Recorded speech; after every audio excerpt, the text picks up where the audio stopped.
ketika ingin berhasil semangat di depan gaspol. Nah, kemudian setelah gaspol kehabisan sumber daya, contohnya duit di polin dimasukin di situ, itu salah banget. Kemudian ekspektasi terlalu tinggi, itu juga salah. Nah, jadi kita ekspektasinya tinggi, boleh, tapi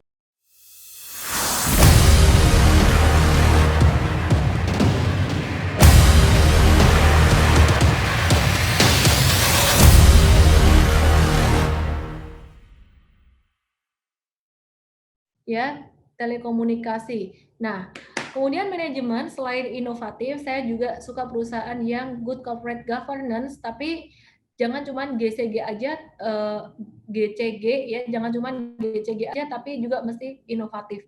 Nah, profitabilitas kalau untuk investor retail kita perhatikan EPS, dan juga untuk jika perbankan kita akan perhatikan NPL-nya atau tingkat kredit macetnya. Nah, ini saya perhatikan dari tahun ke tahun. Teman-teman bisa lihat ini nanti saya kasih rekamannya atau replaynya untuk seminar online diskon Fagansa tadi pagi ya. Jadi nanti saya akan kasih URL-nya di akhir sesi ini.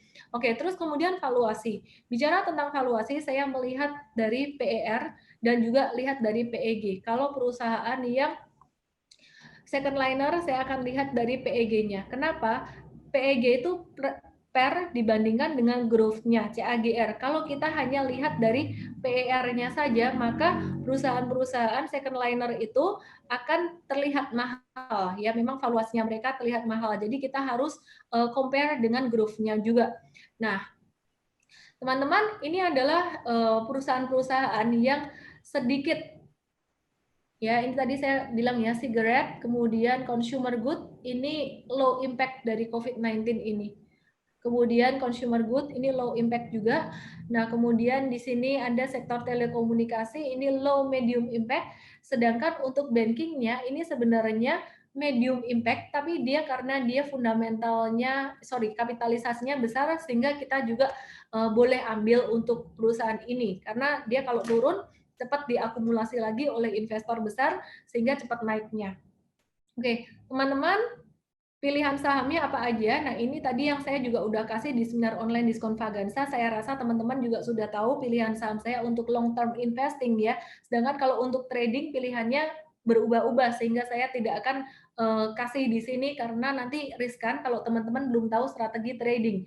Nah, kalau saya pribadi, saya punya 2 saham ini. Tidak semua saya beli untuk perbankan karena kan yang mirip-mirip ya, portofolio saya tidak boleh semuanya berisi perbankan. Dan saya baru beli dikit. Ini saya punya, terus kemudian ini saya punya, jadi boleh pilih salah satu, Gudang Garam atau HMSP, terus kemudian ini saya punya juga gitu ya, jadi untuk diversification. Terus untuk second linernya, ini semuanya second liner saya pilih perusahaan dari sektor consumer goods semua, dan ini bagus-bagus semuanya ya.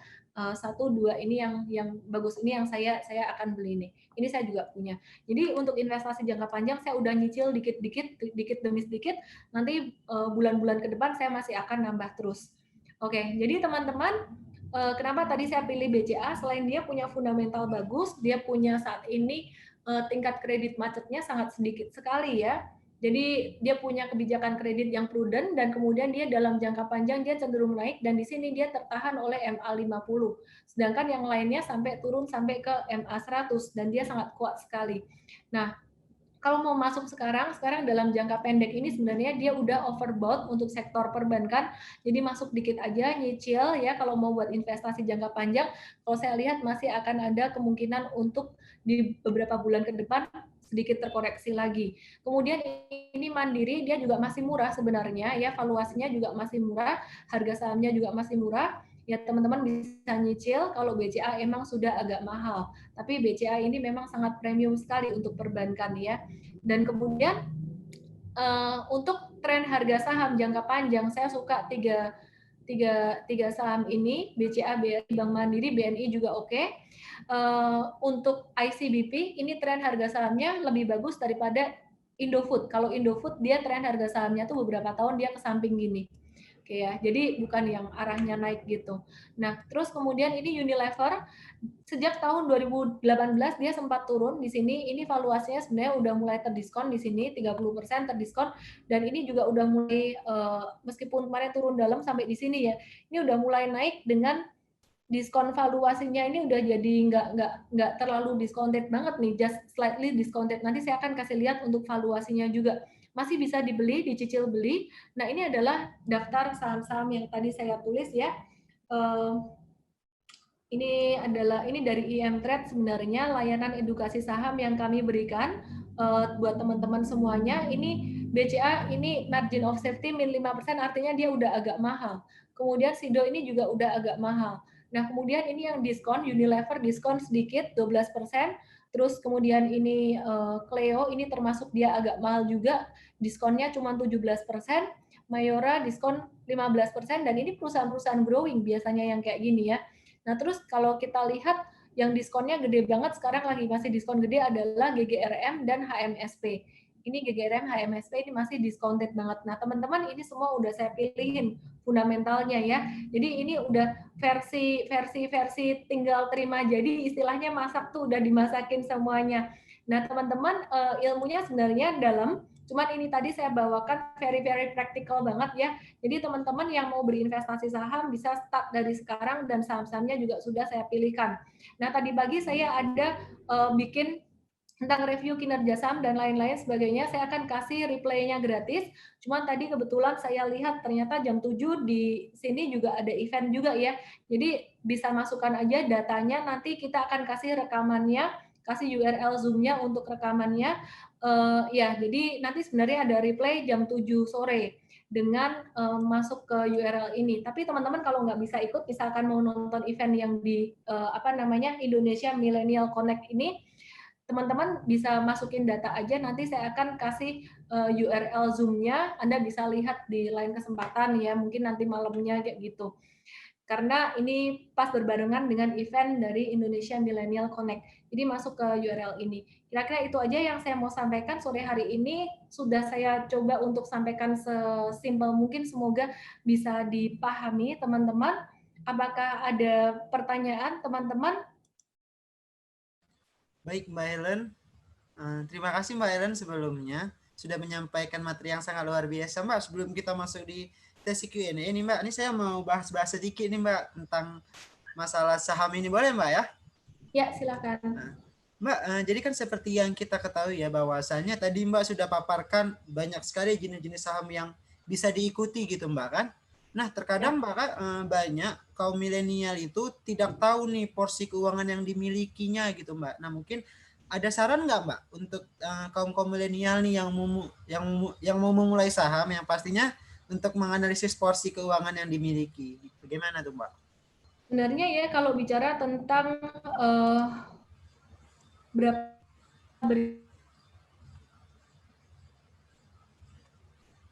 hal ya, itu sebenarnya tinggal kesiapan hati aja. Jadi tiap orang itu sebenarnya punya karakter yang berbeda-beda ya. Nah, maksud saya kesiapan hati itu apa? Kita nggak bisa ngomong, oh sebaiknya berapa persen. Kalau saya ngomong berapa persen, ternyata orangnya nggak siap, dan itu termasuk kegedean buat dia, maka akan sangat berbahaya sekali ketika investasi saham, trading sahamnya dia juga bisa jadi deg-degan terus gitu. Dan ketika dia secara emosinya nggak stabil, fear and greed-nya main, itu jadi berantakan. Jadi sebenarnya senyamannya aja. Nyaman itu adalah ketika Anda tidur nyenyak, makan juga enak gitu. Betul, baik Mbak. Berarti dapat bisa kita katakan bahwasannya mental nih Mbak yang harus dipersiapkan oleh kaum milenial nih yang Betul. pastinya. Betul. Teman-teman, ini saya mau kasih untuk URL rekaman seminar tadi pagi, karena ini Boleh saya Mbak. tadi, ya sebenarnya saya kasih gratis ya, jadi kasih hadiah buat teman-teman semuanya Wah, luar gratis. biasa Mbak. Karena ini sebenarnya strateginya tuh agak dalam, saya nggak Oke. bisa jelaskan Betul dalam Mbak. waktu yang singkat seperti ini. Jadi rekaman untuk SODV tadi pagi, ini saya kasih URL Zoom-nya, nggak harus menunggu jam 7 atau dilihat kapan aja, bisa, ini saya sudah tulis di kolom chat ya, jadi teman-teman bisa simpan di situ. Emiten yang bagus beberapa bulan ke depan, bahkan untuk sampai beberapa tahun ke depan, itu saya udah kasih tahu tadi. Nggak pakai password, itu langsung masuk aja. Baik, terima kasih Mbak Ellen. Mungkin nanti Ya, teman-teman milenial nih bisa diikuti ya terkait apa yang Mbak Ellen sampaikan. Oke Mbak, aku mau nanya pertanyaan selanjutnya nih Mbak. Nah, dalam membangun sebuah investasi nih Mbak, sebenarnya apa saja sih yang dihadapi anak muda khususnya bagi mereka yang pemula? Yang pastinya kan mereka enggan untuk memilih investasi ini. Mungkin Mbak, gimana nih Mbak? ya, sebenarnya masalah enggan atau enggak enggan itu kembali lagi dari seberapa rasa lapar dia untuk menjadi Hmm, orang yang kaya atau berhasil. Nah, sebenarnya kalau saya perhatikan dari grup chat ini aja, teman-teman udah aktif banget di sini. Di ya, sini udah nggak ada yang enggan lagi. Kalau dari baik. niatnya, semuanya udah niat. Yang terpenting itu nomor satu sebenarnya niat. Jadi ketika kita sama-sama duduk bareng belajar di dalam sebuah forum, di dalam sebuah pelatihan, ilmu yang diberikan sama. Tetapi kenapa hasilnya bisa berbeda-beda? Sebenarnya kalau guru atau pengajar saya seperti saya Mas juga, Ya, nah ini kita memberikan ilmu, ini sekedar memberikan saja, betul. tergantung yang menerimanya bagaimana. Jadi hasilnya bisa beda-beda tuh kembali lagi tergantung seberapa laparnya dia untuk menjadi berhasil. Nah biasanya seberapa besar cita-cita seseorang ini diawali dari sebuah rasa sakit yang sangat besar sekali Betul. atau keinginan untuk mengejar kesenangan. Ya, Kalau dia hidupnya dari kecil udah enak-enak aja tanpa betul ada betul sesuatu Pak. yang mungkin dia ingin berhasil, tapi Ya. ingin berhasilnya hanya segini. Ada orang yang ingin berhasilnya sampai seberapa. Dan sejujurnya sih kita tidak perlu menyamakan diri dengan orang lain gitu ya.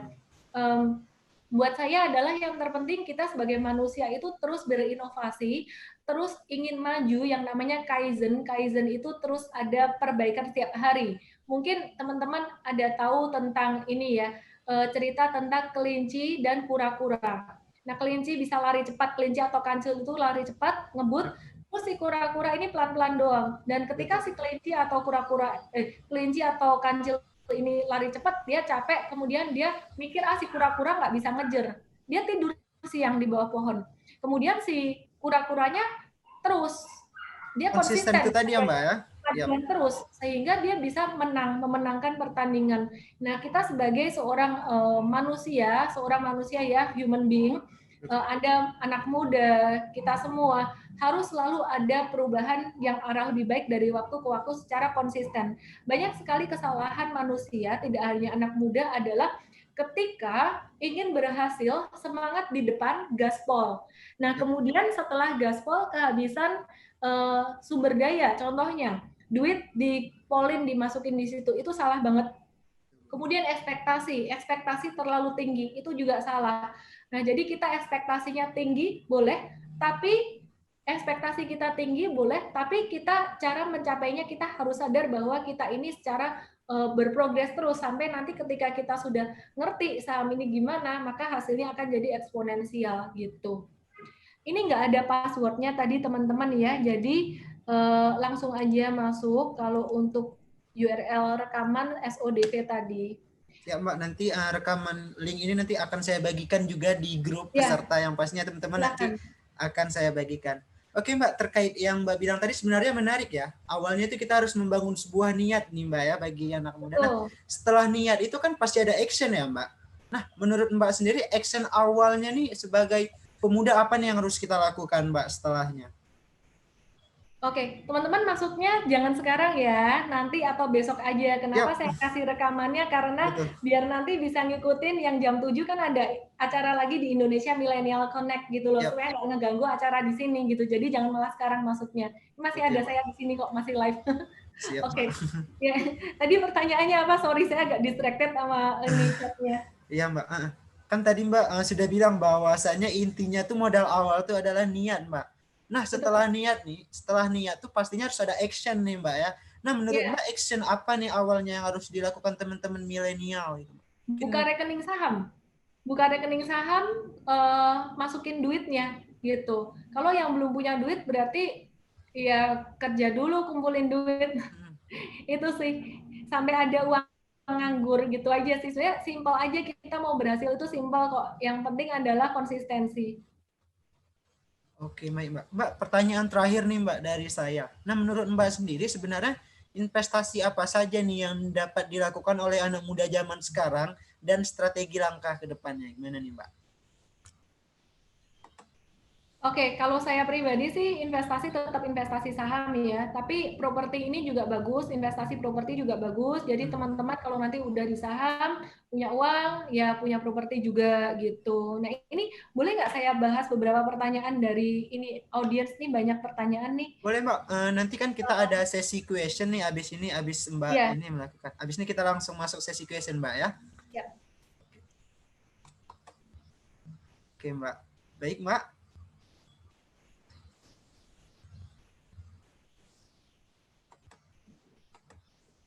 Halo Mbak Ellen. Iya silakan.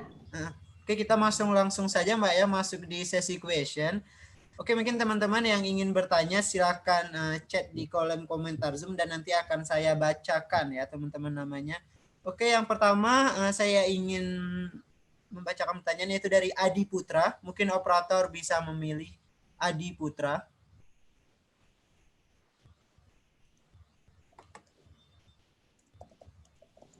Adi Putra silakan.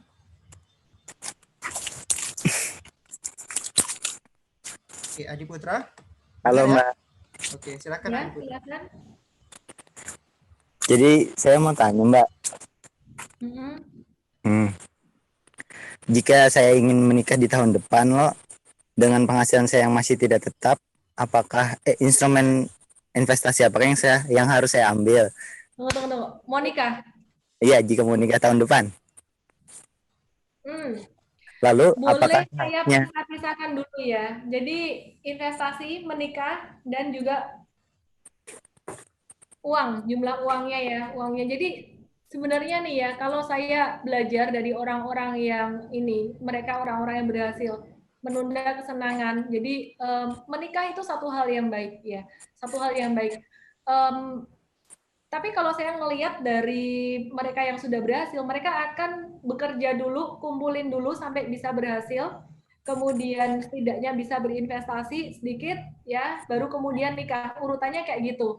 Nah, nanti kalau misalkan udah nikah, nanti kan udah ada beban lagi tambahan untuk menghidupi istri dan juga anak. Nah, itu untuk kalau belum ada penghasilan yang steady, itu agak lebih challenging untuk investasinya gitu. Jadi ketika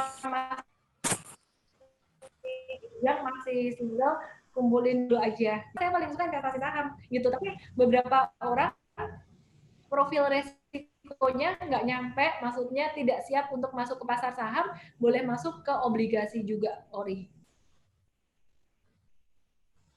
Halo? Oke, gimana Mas Adi Putra? Berarti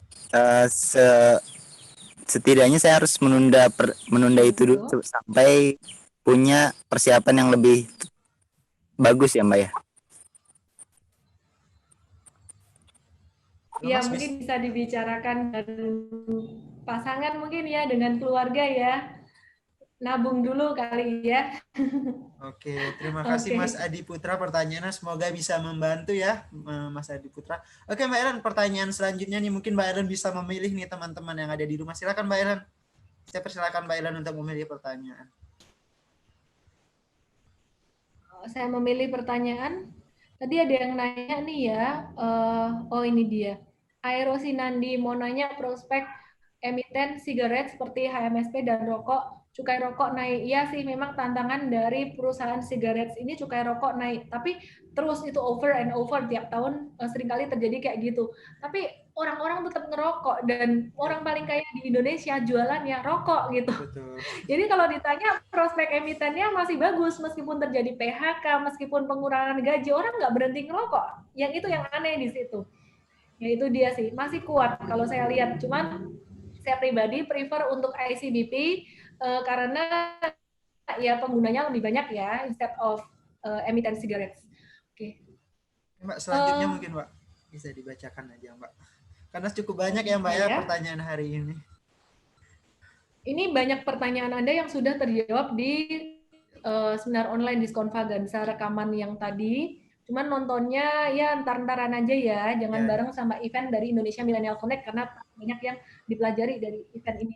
Waduh banyak banget pertanyaannya, saya gimana milihnya nih? Saya Jeremy Jason Sibarani dan sudah mulai investasi saham sekitar 3 bulan ini. Aduh, kedorong pertanyaannya. Baru-baru ini secara rutin, saya mau bertanya gimana cara kita untuk memprediksi fluktuasi saham yang kita beli dan faktor yang mempengaruhi fluktuasi saham tersebut. Kalau mau lihat fluktuasi saham jangka pendek, Anda harus belajar tentang technical analysis dan juga chart dan juga volume, candle, harga dan juga volume ya. Jadi mungkin bisa follow Instagram saya, setiap hari saya bahas tentang kayak gitu, nanti pelan-pelan bisa ngerti itu. Terus kemudian faktor-faktor yang mempengaruhinya banyak sekali. Faktor yang mempengaruhi itu banyak banget. Intinya adalah yang menggerakkan harga saham naik turun itu demand and supply. Apa yang membuat orang membeli, investor besar membeli adalah bisa jadi karena faktor makroekonomi, kemudian kebijakan moneter, fiskal, kemudian sentimen dari perusahaan tersebut itu sendiri, fundamental, ada sentimen-sentimen jangka pendek, contohnya ICBP membeli perusahaan Pine Hill yang merupakan perusahaan afiliasi yang divaluasi mahal banget, belinya pakai utang juga, maka harga sahamnya jadi anjlok turun waktu itu. Tapi itu adalah sentimen jangka pendek aja, sehingga ketika saya lihat itu ini jangka panjangnya dia punya fundamental oke, justru malah saya beli untuk ICBP waktu itu. Jadi banyak sekali faktor yang mempengaruhi. Oke, baik, Mbak. Mbak, Silakan. tidak hanya itu juga Mbak, bahwasanya Indonesia Millennial Connect juga mengadakan siaran langsung nih di YouTube. Nah, jadi saya merangkum nih Mbak, ada pertanyaan yang ada di YouTube, mungkin bisa saya bacakan ya Mbak ya. Oke, beliau bernama Jonathan Immanuel Siregar. Nah, pertanyaannya, Mbak Ellen, bagaimana caranya agar memilih saham yang bagus dan menguntungkan untuk jangka panjang? Terus selanjutnya, apakah new normal ini memungkinkan kita untuk invest di sektor properti dan manufaktur? Silakan, Mbak. Jadi sebenarnya tadi saya udah bahas ya. Mungkin tadi kelewat, kalau kelewat teman-teman bisa replay untuk seminar ini, yang ini saya baru aja bawakan. Jadi untuk jangka panjang yang bisa bertahan itu tadi ada sektor consumer goods, cigarettes. Dan kalau perbankan sebenarnya terdampak lumayan, tapi perbankan ini big caps, jadi dia akan selalu diakumulasi oleh investor besar. Jadi saham-sahamnya tadi saya juga udah pilihin ya, antara Unilever, ICBP, Infood, HMSP, GGRM, KLBF, dan kemudian itu dari consumer goods-nya, telekomunikasi TLKM, terus kemudian dari sektor perbankan ada BCA, BRI, BMRI, atau BBNI, pilih salah satu. Dan kemudian kalau sektor miscellaneous-nya sebenarnya ada Astra International ya, tapi Astra International itu saya pilih hanya untuk diversifikasi aja gitu.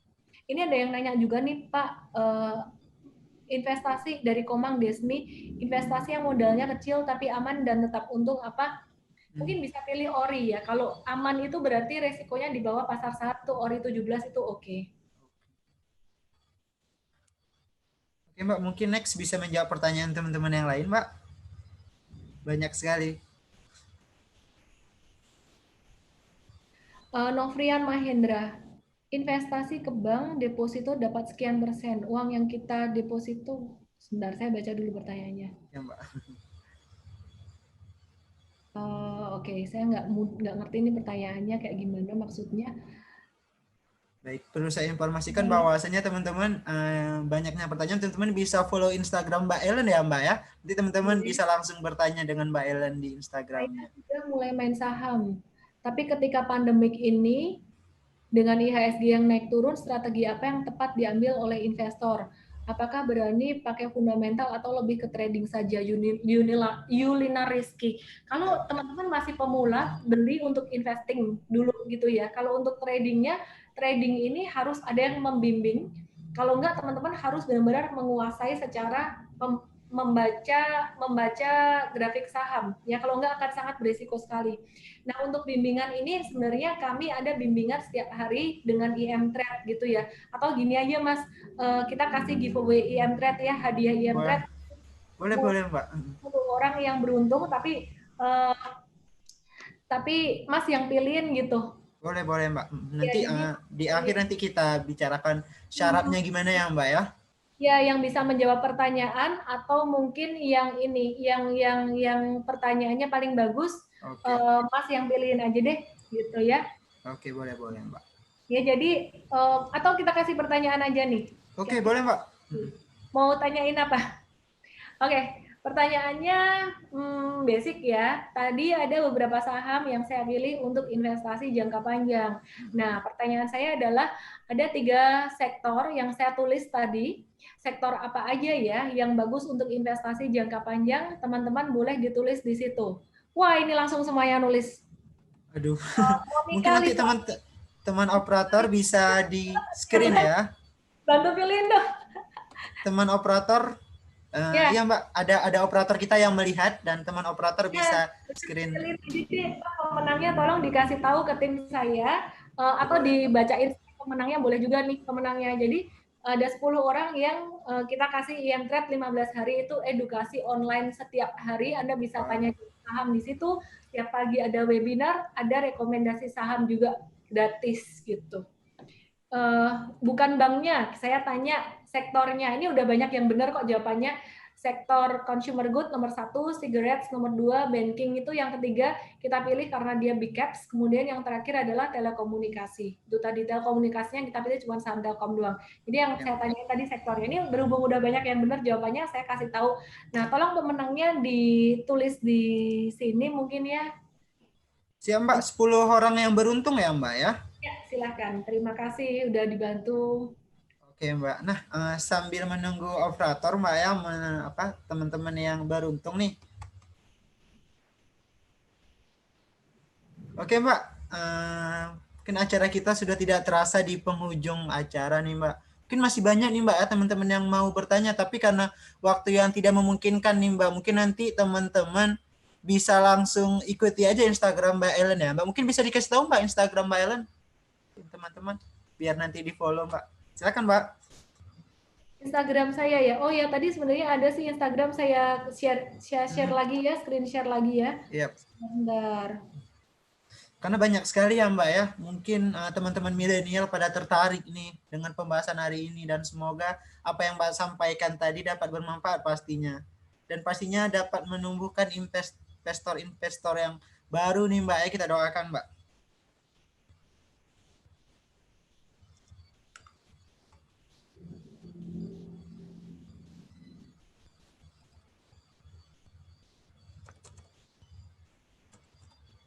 Ini Instagram saya teman-teman. Nah itu teman-teman silakan di follow Instagramnya Mbak Ellen di @ellenmai_official ya Mbak ya.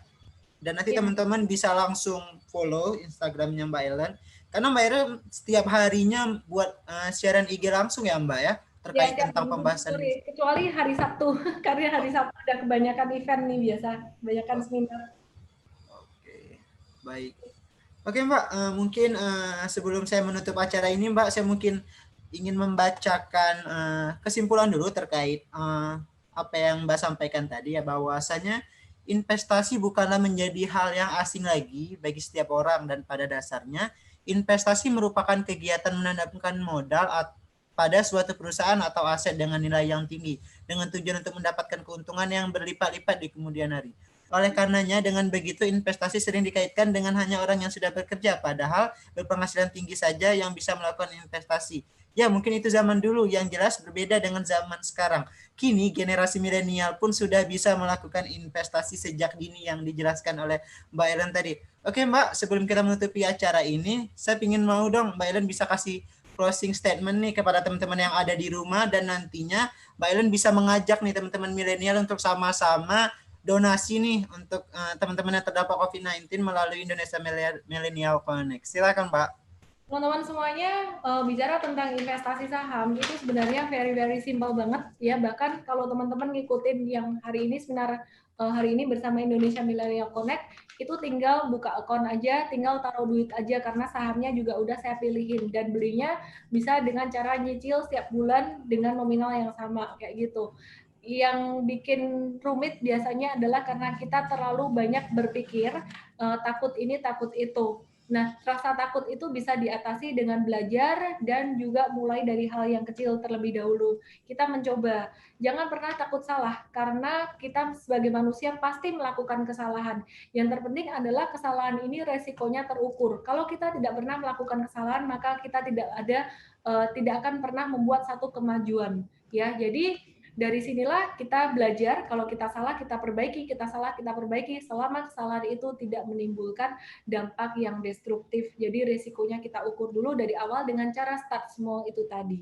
Nah, itu aja dari saya. Oke, Mbak, terakhir Mbak, mungkin Mbak bisa mengajak nih teman-teman milenial untuk sama-sama berdonasi melalui Indonesia Millennial Connect, Mbak. Silakan, Mbak. Ya, jadi teman-teman jangan lupa juga teman-teman semuanya yang mempunyai kelebihan juga ya, ada berkat juga, kita salurkan apa yang kita miliki, kita donate melalui Indonesia Millennial Connect supaya kita bisa juga membantu teman-teman yang lain yang terdampak oleh COVID-19 sehingga kita sama-sama bisa memulihkan perekonomian Indonesia.